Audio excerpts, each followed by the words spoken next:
மற்றும் ஒரு அண்மை செய்தி, தாவேகா 2ஆம் ஆண்டு விழாவையொட்டி நுழைவு சீட்டானது அக்கட்சியின் நிர்வாகிகளுக்கு விநியோகப்பட்டு வருகிறது.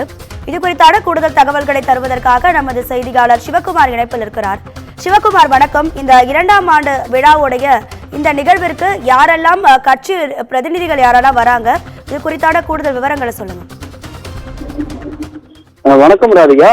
தமிழக சட்டப்பேரவை தேர்தல் வரக்கூடிய 2026ஆம் ஆண்டு நடக்க இருக்கிற நிலையில தேர்தல் வியூகத்தை நடிகர் விஜய் தலைமையிலான தாவேகா அமைத்து வருகிறது. கட்சிக்கு இதுவரை 95 மாவட்ட செயலாளர்கள் நியமிக்கப்பட்டிருக்கிற நிலையில தமிழகம் முழுவதும் சுற்றுப்பயணம் மேற்கொள்வது குறித்து நிர்வாகிகளிடம் தாவேகா தலைவர் விஜய் அவர்கள் ஆலோசித்து வருகிறார். இந்த நிலையில தமிழக வெற்றி கழகத்தின் 2ஆம் ஆண்டு தொடக்க விழா கூட்டம் சென்னை அருகாமையில் இருக்கக்கூடிய மாமல்லபுரத்தில் உள்ள ஒரு தனியார் நட்சத்திர விடுதியில் வரக்கூடிய 26ஆம் தேதி நடக்க இருக்கிறது. இந்த கூட்டத்துல 2000த்திற்கும் மேற்பட்ட மாவட்ட அதாவது குறிப்பா கட்சி நிர்வாகிகள் கலந்து இருக்கிறாங்க.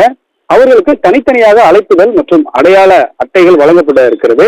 அழைப்புதல் அனுப்புபவர்களுக்கு மட்டுமே விழா அரங்கிற்கு அனுமதிக்கப்படுவார்கள் என முக்கிய நிர்வாகிகள் கூட்டத்துல பங்கேற்கிறார்கள் என்ற ஒரு தகவலும் வெளியாகிருக்கிறது. இதற்கிடையில தாவேகாவின் ஆண்டு விழாவில் பங்கேற்பதற்கான நுழைவுச் சீட்டு விநியோகிக்கும் பணியானது தற்பொழுது தொடங்கி இருக்கிறது. நுழைவுச் சீட்டுகளை மாவட்ட செயலாளர்கள் நிர்வாகிகளுக்கு கட்சியின் பொதுச் செயலாளர் ஆனந்த் அவர்கள் வழங்கியிருக்கிறார்.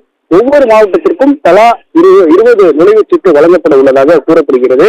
விழாவில் கட்சியின் தலைவர் விஜய் முக்கிய முடிவை அறிவிக்க இருக்கிறார் என்றும் கூட்டணி தொடர்பான அறிவிப்பை வெளியிடுவார் என்ற ஒரு முக்கிய விஷயமா பார்க்கப்படுகிறது.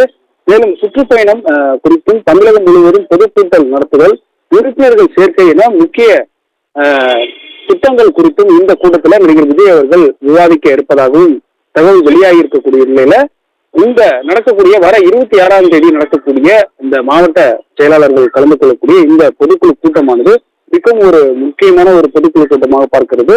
இந்த 2000 பேர் கலந்து கொள்பவர்களுக்கு தனித்தனியாக அழைப்புகள் மற்றும் அடையாள அட்டையானது வழங்கும் பணியானது தற்பொழுது தொடங்கி இருக்கிறது. அந்த அடையாள அட்டை வழங்கக்கூடிய பணியை கட்சியின் பொதுச் செயலாளர் ஆனந்த் அவர்கள் தற்பொழுது தொடங்கி இருக்கிறார். உங்க விரிவான தகவல்களுக்கு நன்றி சிவகுமார்.